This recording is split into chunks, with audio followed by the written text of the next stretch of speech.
Manos arriba, amigo. Aquí no es tu barrio. Rugió una voz, atravesando el silencio de la noche como una espada helada. Antonio, sumido en sus pensamientos sobre la calidez del hogar y el aroma de la cena que ya debería estar esperándolo, ni siquiera levantó la cabeza. El agudo grito de las sirenas, cortante como una hoja, rasgó el resto de la tranquilidad que lo envolvía como una suave manta. Un coche de policía, negro y brillante, frenó bruscamente a unos metros de él.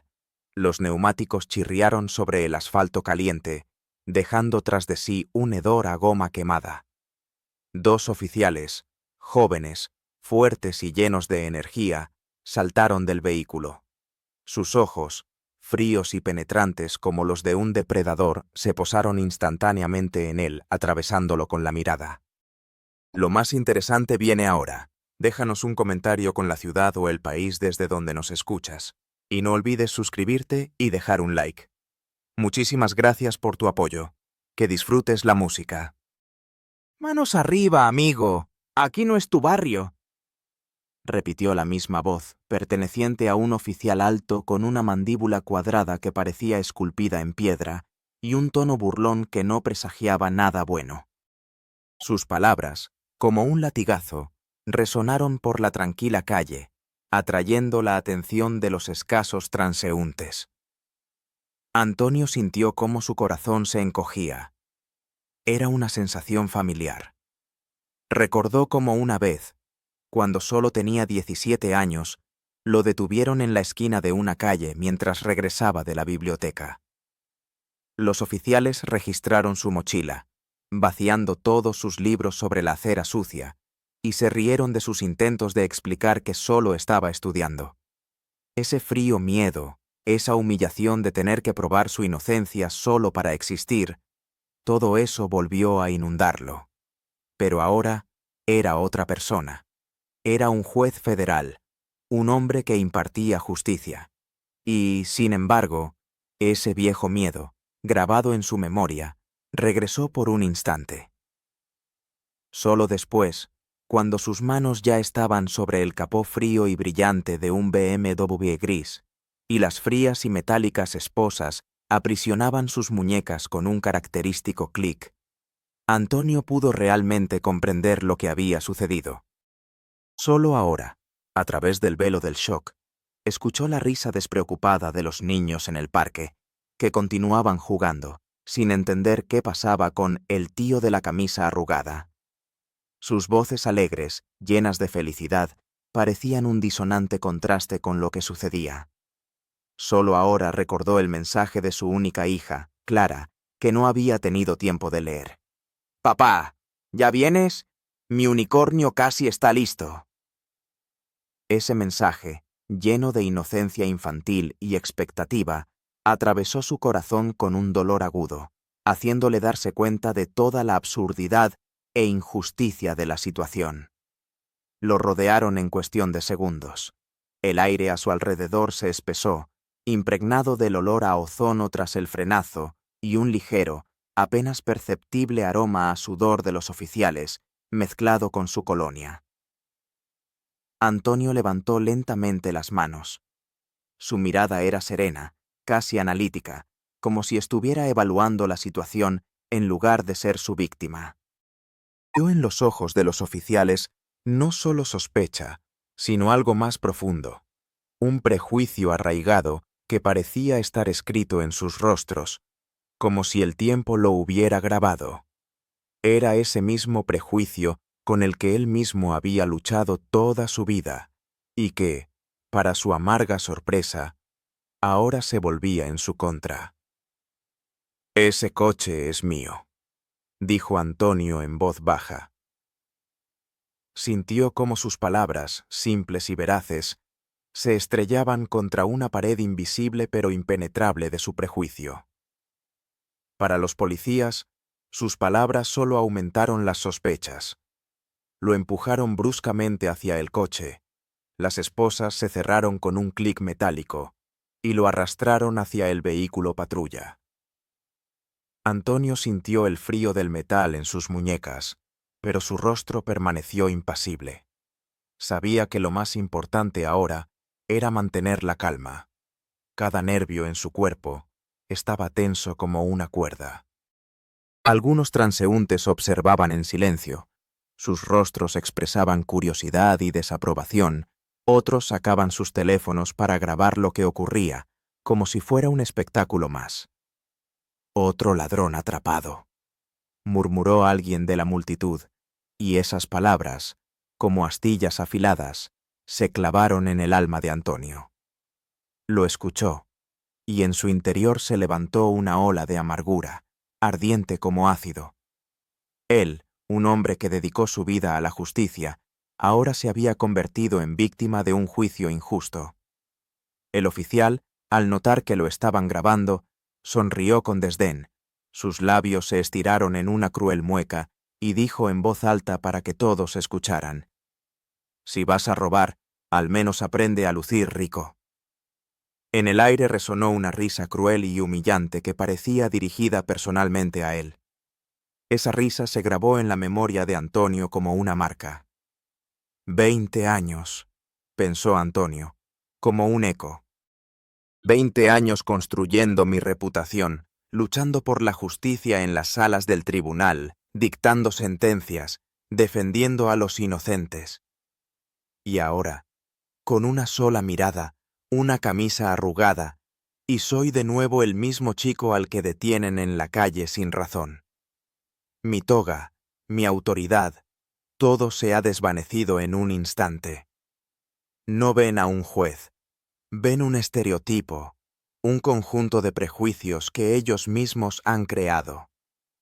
Sentía cómo la ira se alzaba dentro de él, pero la reprimió, sabiendo que en ese momento no serviría de nada. La celda de detención olía a sudor, metal oxidado y algo indefinidamente ácido. Un viejo ventilador chirriante giraba perezosamente en el techo, emitiendo un sonido monótono y molesto. Al fondo de la sala, el teniente Almeida, un veterano con el ceño fruncido, surcado por profundas arrugas y cero paciencia, observaba lo que sucedía desde su silla giratoria. Su rostro parecía esculpido en piedra, reflejando años de servicio llenos de cinismo y cansancio.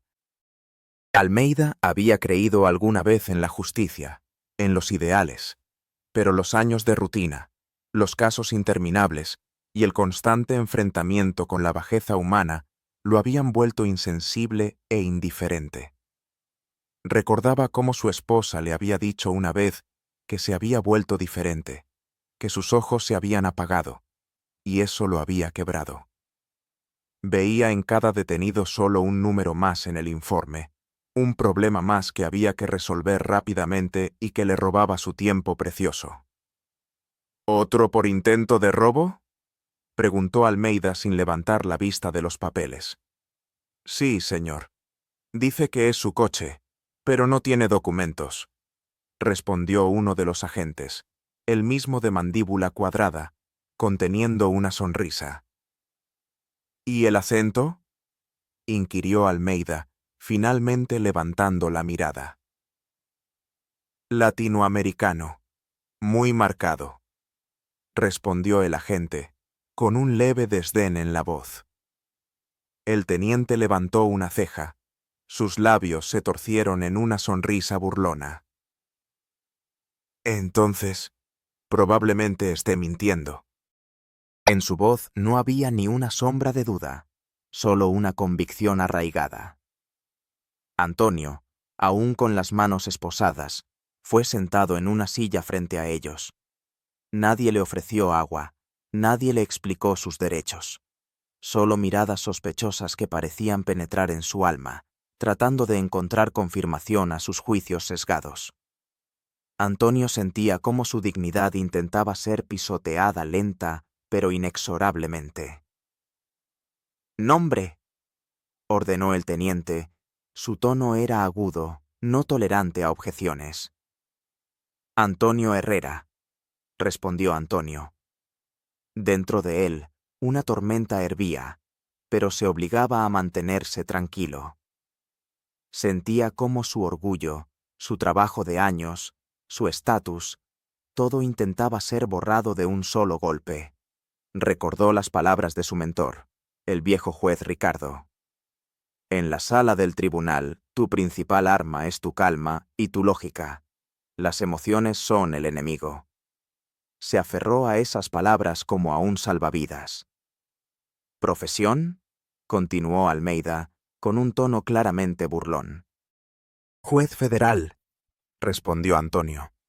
Observaba la reacción de los oficiales, como si los estudiara en la sala del tribunal, analizando cada movimiento, cada tic nervioso. En la sala estalló una risa. Uno de los policías, el mismo que dejó caer una taza de café, que se estrelló ruidosamente contra el suelo, exclamó: «Este tipo definitivamente ha fumado algo». La risa se intensificó. Algunos oficiales incluso se agarraban el vientre. Almeida sonrió, pero no por diversión, sino por desprecio. «¿Tú, juez federal? Mira cómo estás vestido. ¿Y qué haces en este barrio? ¿Comprando un yate?». La risa llenó nuevamente el aire, esta vez aún más cruel, más humillante. Antonio sintió cómo una ola de rabia se alzaba dentro de él. Él recordó cómo, de niño, cuando solo tenía 10 años, su padre, un simple trabajador, fue despedido injustamente debido a los prejuicios de su jefe. Entonces, era demasiado pequeño para hacer algo, pero se prometió a sí mismo que nunca permitiría que la injusticia triunfara. Ahora, sentado con las manos esposadas, sentía la misma ira impotente, pero ahora tenía herramientas para luchar. «Debo hacer una llamada, es mi derecho», insistió Antonio. Su voz se volvió un poco más firme. El teniente Almeida desestimó la solicitud sin levantar la vista. «Aquí no es un tribunal, señor juez. Aquí mandamos nosotros». Su voz estaba llena de autoridad descarada. Antonio se inclinó lentamente hacia adelante, su mirada fija en Almeida, atravesándolo con su mirada. «Teniente, entiendo que está siguiendo el protocolo, pero también sé que el protocolo exige la verificación de identidad. No me ofreció agua, no explicó mis derechos, y ni siquiera se dignó a mirar mi licencia de conducir, que por cierto está en mi billetera, en el bolsillo trasero de mis pantalones». Hizo una pausa, dejando que las palabras flotaran en el aire. «Estoy dispuesto a cooperar, pero insisto en que se respeten mis derechos. Es en su propio interés». Almeida levantó la vista. Su expresión mostraba irritación. «No nos enseñes a trabajar, amigo. Sabemos lo que hacemos». «Quizás lo sepan», respondió Antonio con calma. «Pero ahora mismo están violando varias leyes federales. Y créanme, sé de lo que hablo». Dejó que esas palabras flotaran en el aire, como una amenaza invisible. La habitación se volvió más silenciosa, las risas se apagaron, y solo el zumbido del ventilador interrumpía el pesado silencio. Antonio permanecía en silencio, observando cada movimiento, cada palabra de los oficiales. No por miedo, sino por estrategia. Sabía que cada minuto que pasaba, sin que lo escucharan, jugaba a su favor. Él era el juez, y entendía cómo funcionaban los procesos legales, cómo se recopilaban las pruebas, cómo se formaba un caso. Sabía que sus errores, sus prejuicios, su violación de procedimientos serían sus principales argumentos. Esperaba el momento perfecto para asestar el golpe decisivo. Y ese momento llegó. Cuando vio al oficial hurgando en su mochila sin permiso, sacando su cuaderno de notas y arrojándolo descuidadamente sobre la mesa, algo cambió en su mirada. Sus ojos, que antes estaban tranquilos, brillaron con un destello frío y acerado. No era solo un cuaderno, era su herramienta de trabajo, que contenía información confidencial sobre casos actuales. Era una violación grosera que no podía ser perdonada. Ese cuaderno contiene información judicial confidencial, dijo Antonio con voz firme, sin elevar el tono, pero con una autoridad que no podía ser ignorada. Su voz resonó en el silencio de la habitación, como el golpe de un martillo. El teniente Almeida levantó la vista, incómodo por ese inesperado matiz. No esperaba tal firmeza de una persona a la que acababa de humillar. Ahora crees en tu cuento, ¿verdad? ¿Qué más tienes ahí? ¿Una toga?, murmuró Almeida, tratando de recuperar el control de la situación. Pero su voz ya no sonaba tan segura. Había notas de duda. Antonio cruzó las piernas, aún con las manos esposadas, y miró directamente a los ojos del teniente. Su mirada era penetrante, como si lo viera a través de él. ¿Cuánto tiempo ha pasado desde que verificaron la identidad de un detenido antes de reírse de él?, preguntó. Silencio. Por primera vez, el sarcasmo se detuvo en el aire. El tono ya no era el de una víctima suplicando por clemencia, era el tono de alguien que tomaba el control de la situación, que pasaba a la ofensiva. Uno de los jóvenes policías, Juan, el que estaba junto a Almeida, dudó. Era un novato, aún no endurecido, y su conciencia parecía estar despertando. Una chispa de duda apareció en sus ojos, y su rostro palideció. «Teniente, tal vez deberíamos verificar si dice la verdad», pronunció Juan en voz baja, apenas audible. Pero Almeida lo fulminó con la mirada, llena de furia. «¿Y si le creemos? Y resulta ser un estafador con un complejo de grandeza». «No serás tú quien me haga quedar como un idiota frente al comandante». Su voz estaba llena de rabia, pero ya se escuchaban notas de miedo en ella. Antonio respiró hondo, organizando sus pensamientos. Sabía que era el momento de dar el golpe decisivo. 5 minutos, pensó. Eso debería ser suficiente para que se den cuenta de lo que les espera. No solo estoy amenazando, estoy advirtiendo, y sé que temen las consecuencias más que reconocer su error. Tienen exactamente 5 minutos para verificar mi nombre, dijo Antonio. Su voz era clara y medida, como un metrónomo contando los últimos segundos. Si después de esto continúan negándome mis derechos, se convertirán en sujetos de una demanda federal, no por sesgo, sino por negligencia intencionada. Yo, el juez federal Antonio Herrera, se los garantizo. La risa se detuvo por completo. Las miradas comenzaron a cruzarse entre los oficiales, llenas de inquietud y miedo. Esa frase, demanda federal, tenía un peso diferente, viniendo de los labios de este hombre. No sonaba como una amenaza vacía, sonaba como un reloj que acababa de comenzar su cuenta regresiva. Y por primera vez comenzaron a sentir que, quizás, solo quizás, se habían equivocado de oponente. La tensión colgaba en el aire. Cada oficial sentía el frío helado del miedo que les atravesaba hasta los huesos. El joven oficial, Juan, que hasta ese momento había dudado, fue el primero en moverse. Su rostro estaba pálido, sus manos temblaban ligeramente. Se acercó a la computadora con cierta inquietud y comenzó a teclear el nombre. Antonio Herrera. Presionó Enter. Los segundos se alargaban, como si el silencio pesara toneladas, y cada latido de su corazón resonaba en la habitación. En la pantalla comenzaron a aparecer resultados.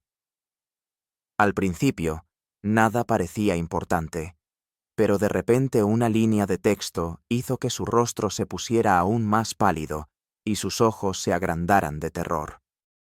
Teniente, hay un Antonio Herrera registrado como juez federal, asignado al Distrito Central. El mismo nombre, la fecha de nacimiento coincide, la foto también, susurró Juan, su voz apenas audible.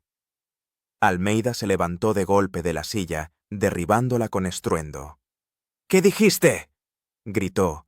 Sus ojos se agrandaron de horror y su rostro se deformó por el pánico. El joven giró el monitor, y ahí estaba.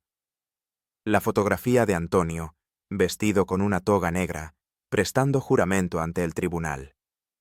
La misma sonrisa firme pero serena, la misma mirada penetrante. El silencio era absoluto, solo se oía el zumbido del ventilador, que ahora parecía ensordecedor. No, esto no puede ser, pensaba Almeida frenéticamente. Su cerebro funcionaba al límite. Es un error. Una coincidencia. No puede ser. Un juez. Mi carrera. Todos mis 30 años de servicio. Todo lo que he construido. Su rostro se deformó por el conflicto interno, al darse cuenta de que su mundo se estaba desmoronando. Eso no prueba nada. Puede ser una coincidencia, un nombre común, murmuró, pero su voz temblaba, traicionando el pánico que lo había abrumado. Antonio no titubeó. Observaba su pánico con un frío cálculo. En el bolsillo lateral de mi mochila hay una tarjeta de crédito con holograma y mi pase para el edificio del tribunal. ¿Por qué no los revisan?, sugirió. Otro oficial, más experimentado, sacó lentamente los documentos. Sus manos temblaban mientras verificaba la autenticidad. Después de la verificación, la tensión se convirtió en pánico. Es auténtico, teniente, y tiene nivel de acceso federal, dijo, su voz llena de horror y sus ojos agrandados. Uno de los oficiales más burlones, el que se había reído más fuerte, se apoyó contra la pared, como si le faltara el aire. Su rostro era de un gris ceniciento, y su respiración estaba entrecortada. Pero él estaba en un BMW. ¿No fue robado?, murmuró, tratando de encontrar alguna excusa. Antonio sonrió por primera vez, pero no era una sonrisa alegre, era una sonrisa de superioridad. Pueden verificar la matrícula. Ahí está mi nombre. Los números están actualizados.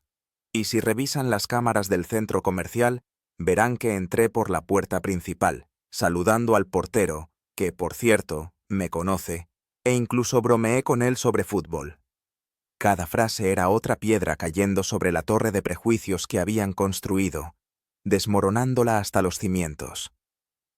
Él ya no era simplemente otro detenido, era un hombre con pruebas irrefutables, con argumentos sólidos, con un poder indiscutible. Y lo más devastador, cada error que cometieron fue registrado, y era solo cuestión de tiempo antes de que saliera a la luz. Estamos en serios problemas, murmuró uno de los oficiales, su voz llena de desesperación y sus hombros caídos. Mientras la atmósfera se calentaba, uno de los agentes, visiblemente nervioso, recordó algo. ¿Y qué pasa con la cámara corporal, teniente? No estaba activa durante la detención, dijo en voz baja, su voz temblando. Almeida frunció el ceño. Sus ojos se movían, tratando de encontrar una salida. No hay necesidad de verificar eso ahora, respondió bruscamente, intentando deshacerse del tema. Pero ya era demasiado tarde. El joven oficial, Juan, el mismo que sintió una punzada de conciencia, dio un paso adelante. Su corazón latía con fuerza, pero sabía que era su única oportunidad de hacer lo correcto, incluso si eso le costaba la carrera. Conectó la cámara al sistema. «Juan, ¿qué estás haciendo?», susurró Almeida, sus ojos entrecerrados. «Debemos hacerlo, teniente.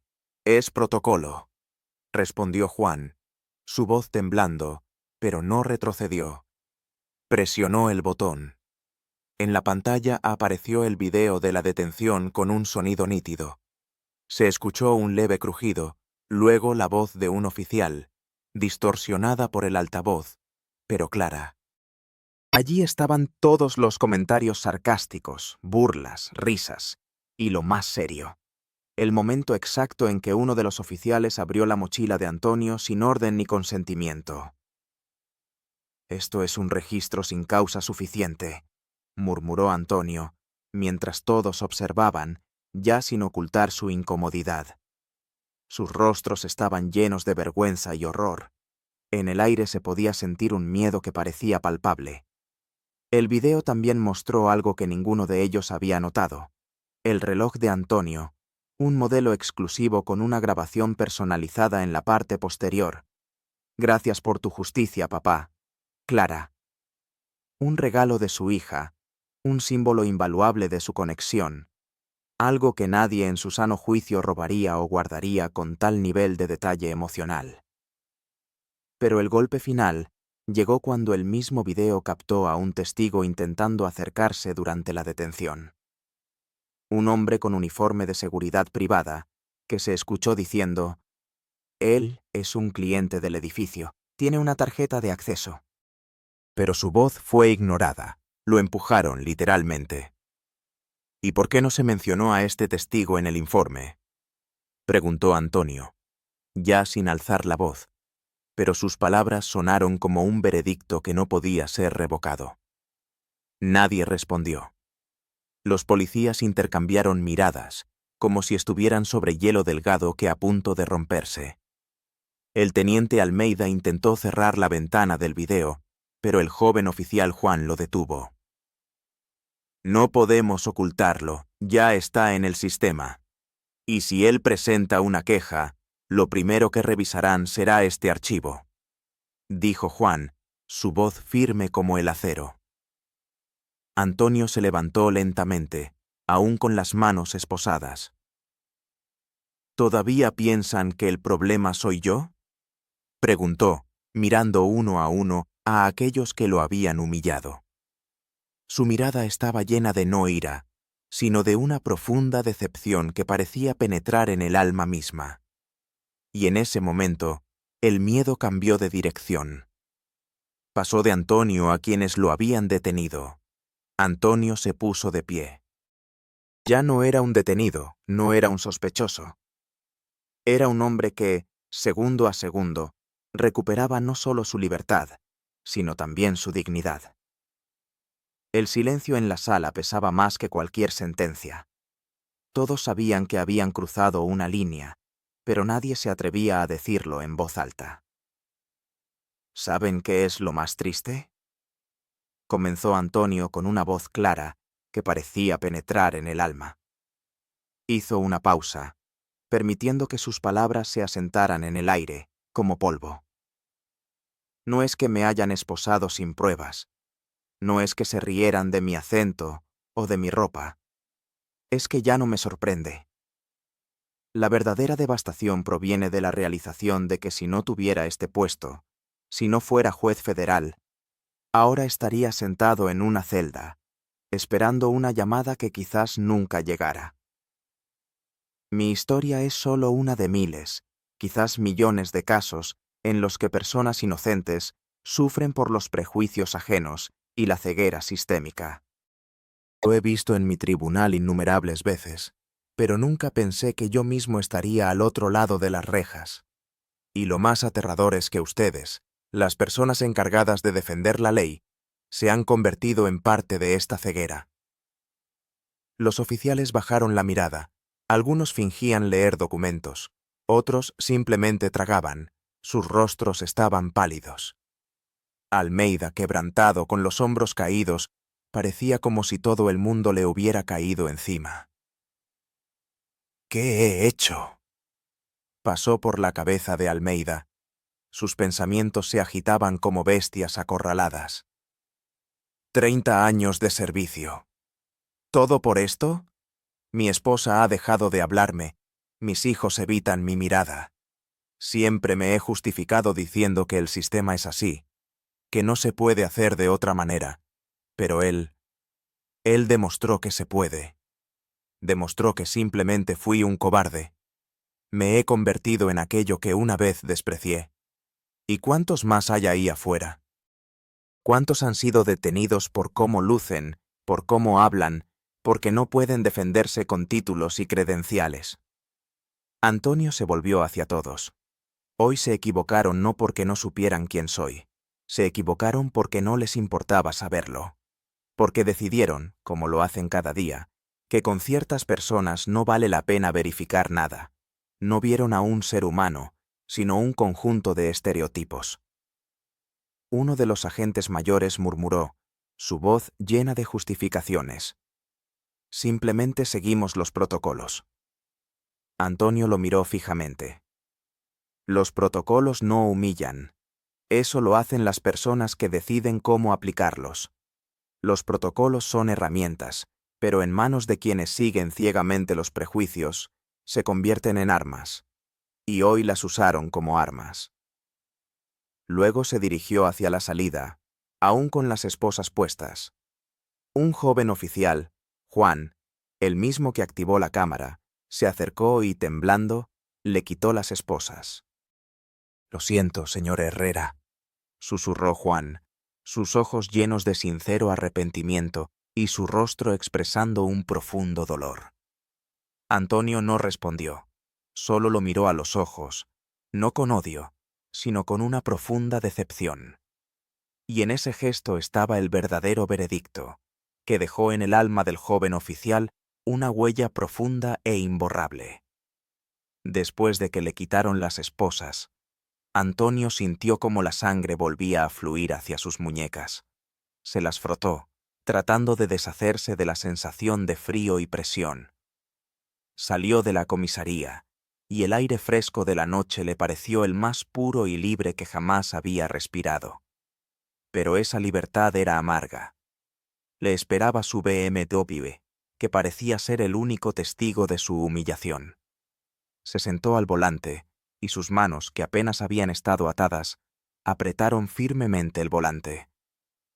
Encendió el motor, y el sonido del motor, que normalmente le era tan familiar, ahora sonaba ensordecedor. Condujo a casa en completo silencio. Sus pensamientos se agitaban como mariposas en un frasco cerrado. En casa, Clara ya estaba dormida. Miró en su habitación. La pequeña figura, durmiendo plácidamente bajo la manta, parecía un frágil milagro. Arregló la manta que se había caído y la besó suavemente en la frente. Su rostro inocente, su respiración tranquila, era lo único que le daba fuerzas, un ancla en un mar tempestuoso de injusticia. Pensó en cómo su pureza contrastaba con la suciedad que acababa de experimentar. ¿Cómo podría protegerla del mundo que tan fácilmente juzga por la apariencia? Se sentía cansado, pero no era el cansancio que se siente después de un largo día de trabajo. Era el cansancio de la injusticia, de la lucha, de la realización de cuán frágil es la justicia en este mundo. Se acostó en la cama, pero el sueño no venía. Las imágenes de los policías, sus burlas, la risa de Almeida, todo giraba en su cabeza, sin darle paz. Él pasó el resto de la noche mirando al techo, reflexionando sobre lo que había sucedido y sobre lo que debía hacer. Un domingo cualquiera, unos días después del incidente, Antonio paseaba por el parque cerca de su casa. Estaba vestido, como siempre, de manera sencilla. Unos viejos jeans, una camisa arrugada y una mochila de cuero al hombro. En su muñeca brillaban sus relojes con grabado. Clara corría unos metros por delante, jugando con otros niños. Su risa resonaba por el parque, llenando el aire de alegría. El sol se ponía suavemente, tiñendo el cielo de tonos naranjas y rosas, y el mundo parecía, por un momento, estar en equilibrio, como si todos los problemas hubieran desaparecido. Una mujer de mediana edad, con un rostro cansado pero lleno de esperanza, se acercó tímidamente a él.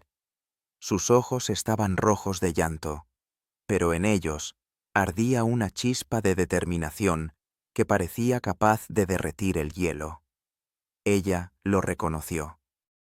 «Usted es el juez del video, ¿verdad?», preguntó. Su voz temblaba. Antonio asintió con una suave sonrisa que parecía calmarla. Ella bajó la mirada, nerviosa, jugando con los bordes de su bolso. Solo quería decirle gracias. A mi hijo lo detuvieron hace muchos años por algo que no hizo, pero nadie lo escuchó. Cuando vi su historia, sentí que alguien realmente hablaba por nosotros, por aquellos que no tienen voz. Su voz se quebró y respiró hondo, tratando de contener las lágrimas. Mi hijo, Andrés, solo tenía 19 años. Un chico talentoso, soñaba con ser ingeniero. Lo acusaron de un robo que no cometió. La policía simplemente no quería escuchar. Lleva 3 años en prisión. Su historia es tan parecida a la suya, pero con un desenlace trágico. A usted lo escucharon porque es juez. A mi hijo nadie lo escuchó. Antonio tomó su mano con respeto. Su toque era cálido y reconfortante. Ahora nos escuchan porque usted también ha hablado, compartiendo su historia.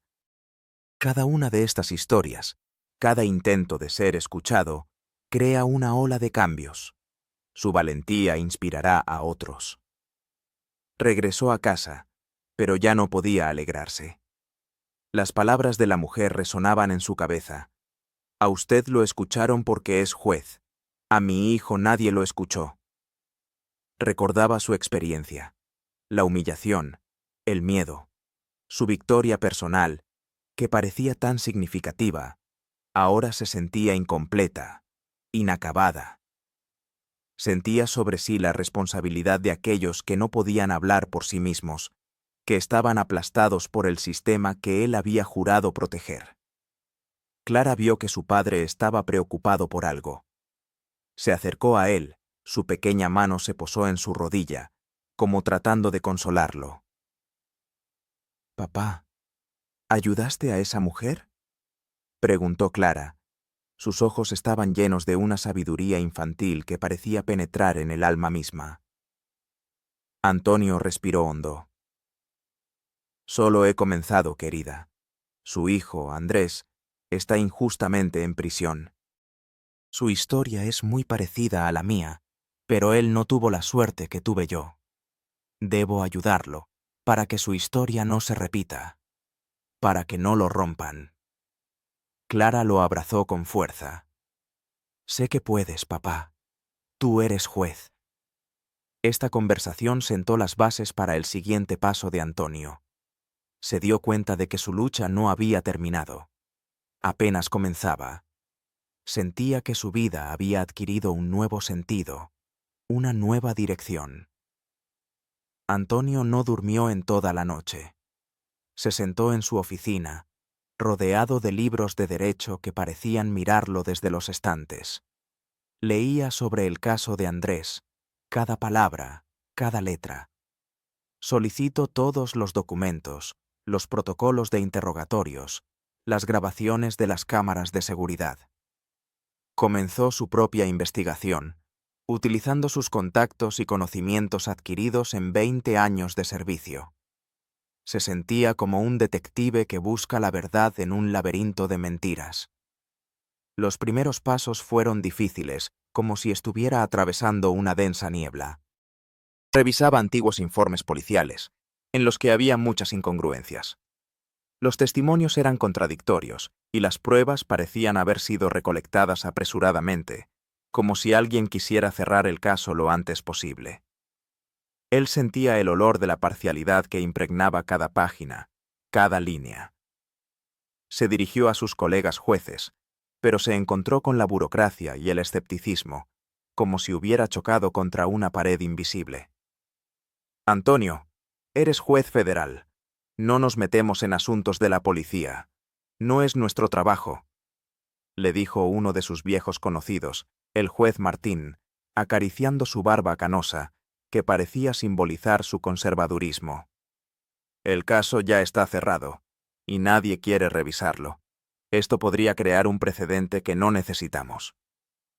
«¿Crear un precedente para la justicia?», respondió Antonio. Su voz era fría como el hielo. ¿No es eso para lo que estamos aquí? ¿No es ese el sentido de nuestro trabajo? La jefatura de policía, tratando de evitar un nuevo escándalo tras el incidente con Antonio, obstaculizaba su investigación. Se le negaba el acceso a ciertos documentos, citando confidencialidad y la investigación no concluida. Esto creaba un nuevo y más serio conflicto que parecía poder consumirlo. Antonio sentía que el sistema, aparentemente, intentaba sofocar su iniciativa, como un pulpo gigante. Pero Antonio era inflexible. Sabía que necesitaba un aliado desde dentro. Y lo encontró. Ese joven oficial, Juan, que le había ayudado en la comisaría, ahora trabajaba en el Departamento de Derechos Humanos. Juan, inspirado por el acto de Antonio, le pasaba en secreto documentos internos e información que podría ayudar en el caso. Señor Herrera, no puedo arriesgar mi carrera, pero creo en lo que está haciendo, dijo Juan por teléfono, su voz tensa y su respiración entrecortada. He encontrado algo en los archivos que puede ser útil. Grabaciones de cámaras de seguridad de otra tienda, ubicada cerca del lugar del crimen. La policía las ignoró. Antonio sintió un torrente de esperanza, como un sorbo de aire fresco. Era una pista. Pasó noches en vela estudiando esas grabaciones, cuadro por cuadro, como si intentara encontrar una aguja en un pajar. Aumentaba la imagen, ralentizaba la reproducción, hasta que lo notó. En la grabación se veía al criminal, huyendo, cojeando ligeramente de la pierna derecha, apenas perceptible, pero constante. Andrés, como descubrió en su historial médico, nunca había cojeado. Era un pequeño, pero irrefutable detalle.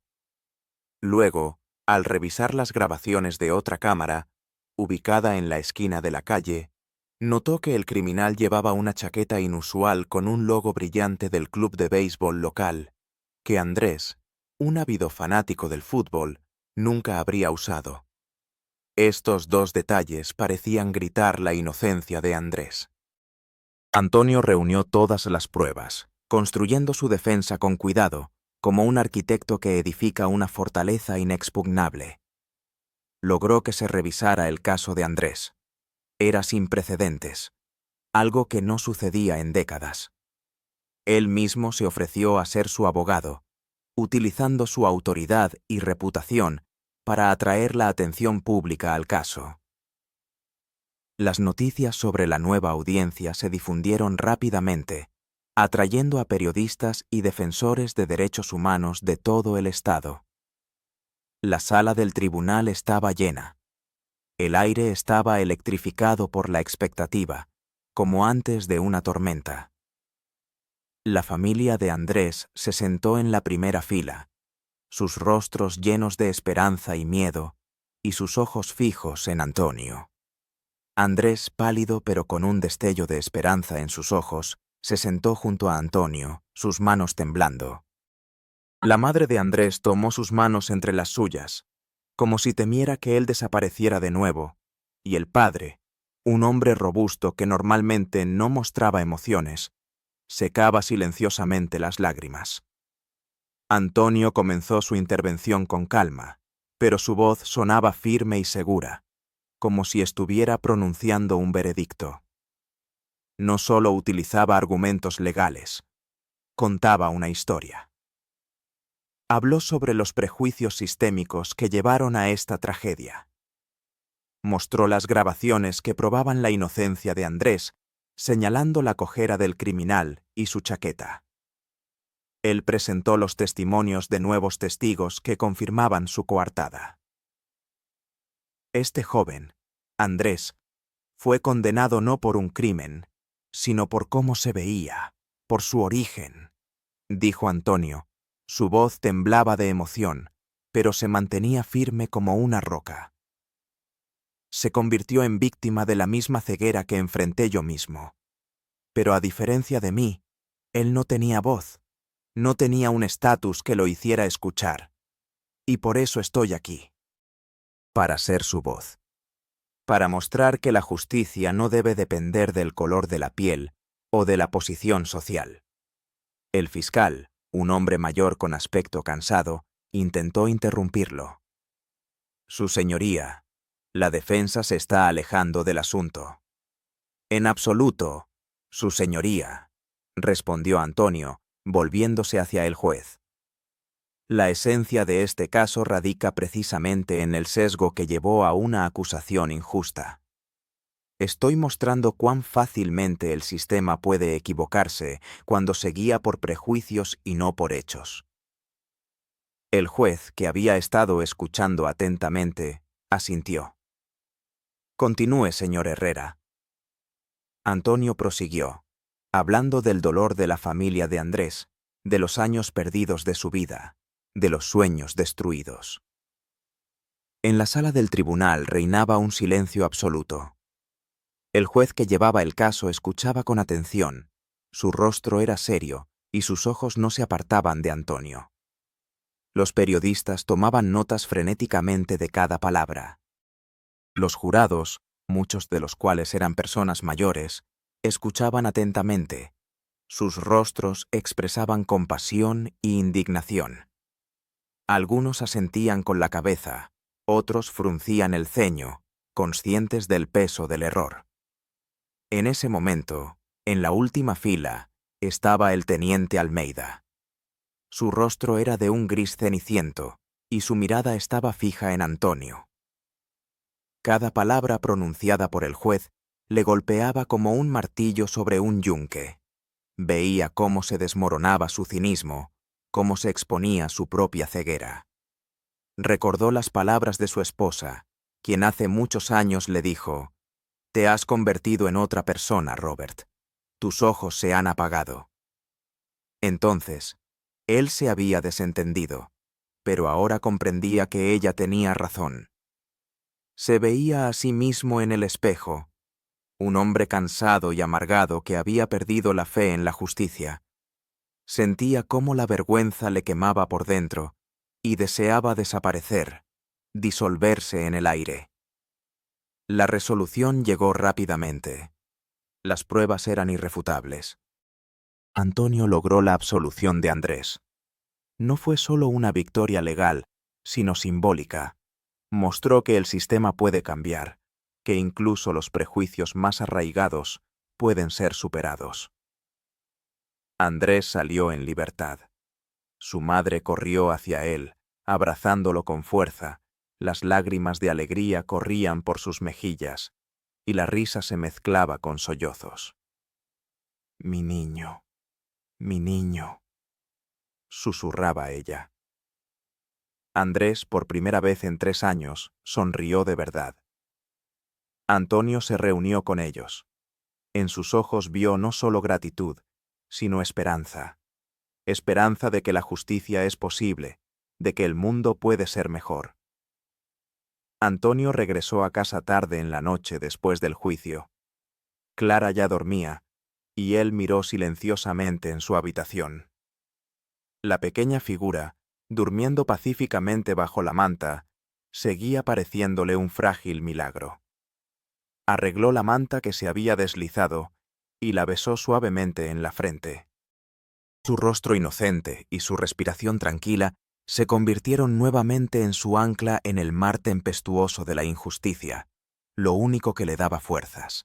Pensó de nuevo en cómo su pureza contrasta con la mugre que había vivido, y cómo podría protegerla del mundo que tan fácilmente juzga por las apariencias. Pero esta vez sentía no la amarga fatiga de antes, sino un placentero agotamiento por un trabajo bien hecho, por la realización de que había podido cambiar la vida de alguien. Por la mañana, durante el desayuno, Clara, terminando su tostada con mermelada, preguntó: «Papá, ¿ayudaste a ese hombre?» Antonio sonrió. «Sí, querida. Andrés ahora es libre, y debo ayudar a muchos más. Hay muchos más Andrés que necesitan una voz». Clara, sentada a la mesa, comenzó a dibujar. Primero dibujó un gran y hermoso unicornio, y luego, junto a él, una figura de un hombre con una capa ondeante, con un rostro firme pero amable. Era su papá. En cuanto al teniente Almeida, su carrera, como Antonio había predicho, se derrumbó. La investigación interna, iniciada tras el incidente con el juez, reveló numerosas violaciones. Fue suspendido de su cargo y luego despedido. Su esposa, que se había distanciado de él desde hacía tiempo, solicitó el divorcio.